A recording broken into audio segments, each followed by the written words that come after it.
Aujourd'hui, nous allons répondre à une question centrale dans votre culture automobile. Pourquoi les voitures japonaises avaient-elles les rétroviseurs sur les ailes ? C'est un de ces détails caractéristiques qui fait que les voitures japonaises ont longtemps semblé si différentes des européennes ou américaines. Ces voitures avaient les rétroviseurs sur les ailes. Avouez, vous vous êtes toujours posé la question. Mais pourquoi ? L'aile ou la porte ? Ces rétroviseurs d'aile étaient sur toutes les voitures japonaises, mais également sur les voitures britanniques exportées au Japon, telles que les MGF, Austin, Hillman, etc., juste après la Seconde Guerre mondiale. On doit cette spécificité au ministère des Transports nippon qui a introduit cette subtilité dans le droit de circulation japonais dès les années 60. À partir de ce moment, la loi stipule en effet que les rétroviseurs devaient être installés à un endroit où ils seraient visibles à travers la vitre sur laquelle sont disposés les essuie-glaces. Le seul endroit où on peut poser des rétroviseurs visibles à travers le pare-brise était loin sur les ailes. Cela condamnait l'usage des rétroviseurs montés sur le montant A. Quels avantages ? Installer les rétros sur le montant A ou sur la porte était illégal, même si de nombreux jeunes tuneurs procédaient toutefois à la modification. Apparemment, la raison est simple. D'après ce que les Japonais en disent, l'un des avantages est la quasi-suppression de l'angle mort. Plus le miroir est éloigné, plus cet angle mort se réduit.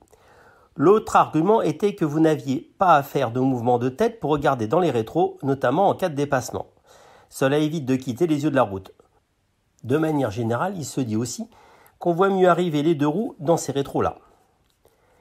Quels inconvénients ? Si les rétroviseurs d'aile présentent des avantages, ils apparaissent également qu'ils présentent des inconvénients, au premier rang desquels le réglage plus difficile évidemment. À moins d'avoir des bras de 2 mètres, il est en effet impossible de régler ces rétros tout en étant assis en position de conduite. Un autre problème venait de la distance justement entre les yeux du conducteur et le rétroviseur. Une vision moyenne associée à de petits rétros et vous vous retrouviez avec des rétros parfaitement inutiles.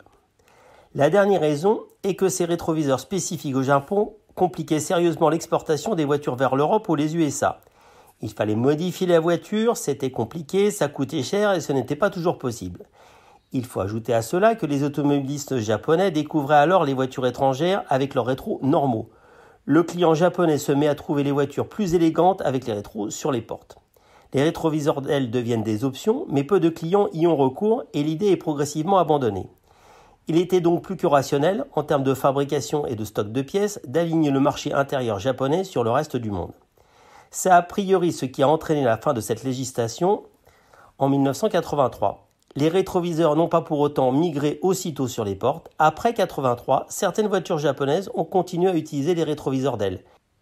Il s'agissait souvent des voitures de police, des auto-écoles, des voitures d'État, de taxis.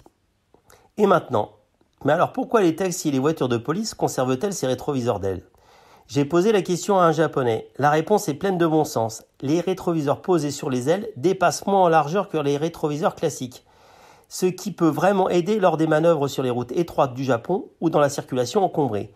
Ces quelques centimètres peuvent tout changer, surtout pour un conducteur amené à aller n'importe où comme un taxi ou un policier.